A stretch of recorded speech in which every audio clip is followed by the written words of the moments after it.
नमस्ते, good morning.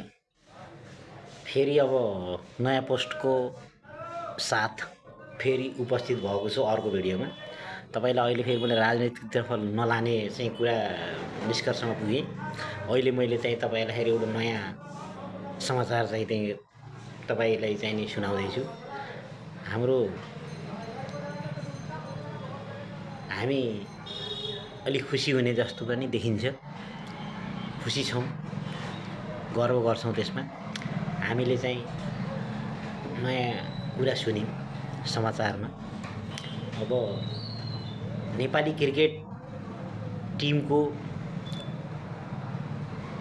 अब चाहिँ नि यो वर्ल्ड कपको खेल हुने मुम्बईमा हुनेछ।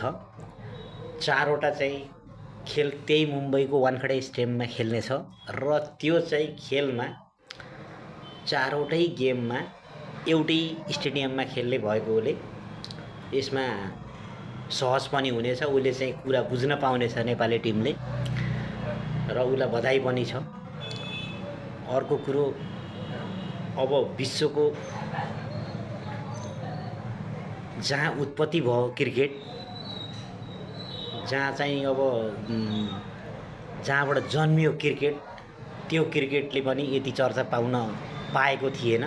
त्यति चर्चा अहिले हाम्रो नेपाली टिमले पाइरहेको छ, नेपालले पाइरहेको छ र त्यसमा हामीले गर्व गर्छौँ।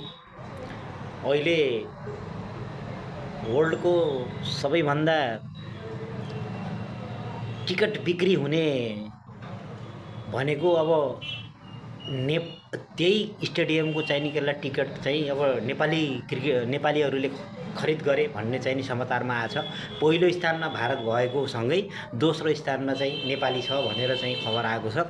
यो एकदम खुसीको कुरो छ र हाम्रो नेपाली टिमलाई धेरै धेरै शुभकामना छ। अझै यसको चाहिँ नि अब हामीले अब पशुपतिनाथसँग प्रार्थना गर्नुपर्छ, किन भन्दा अझै उत्कृष्टमा हाम्रो नेपाली टिमले जितेर जाओस्, सबैलाई जितेर जाओस्। हामी धेरै गर्व गर्छौँ र नेपाली क्रिकेटको लागि, भविष्यको लागि हामीले गर्व गरौँ।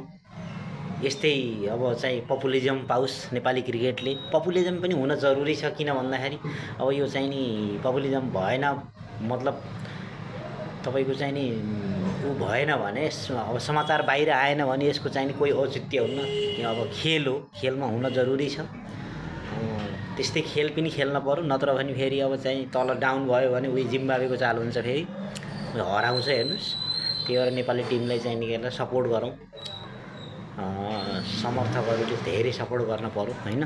त्यही भएर हाम्रो चाहिँ नेपाली टिमलाई धेरै धेरै शुभकामना। आगामी विश्वकपको लागि जति पनि खेलाडीहरू जानुभएको उहाँहरूलाई धेरै धेरै शुभकामना भन्दै आगामी दिनहरूमा राम्रो गर्नु होला।